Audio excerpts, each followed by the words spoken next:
ایک بار حضرت ابو بکر صدیق رضی اللہ تعالیٰ عنہ اور حضرت مولا علی شیر خدا رضی اللہ تعالیٰ عنہ کی ملاقات ہوئی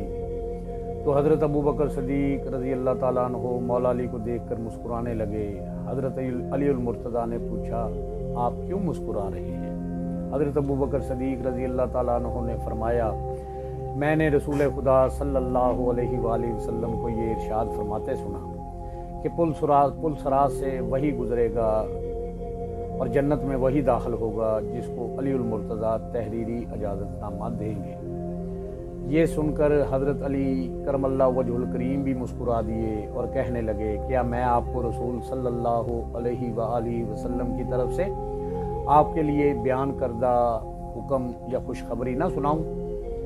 کہ رسول صلی اللہ علیہ وآلہ وسلم نے ارشاد فرمایا، پل صراط سے گزرنے کا تحریری اجازت نامہ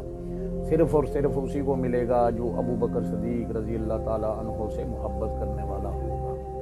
اللہ سے دعا ہے اللہ پاک ہمیں پاکوں کا ادب اور ان سے محبت کرنے کی توفیق عطا فرمائے، آمین۔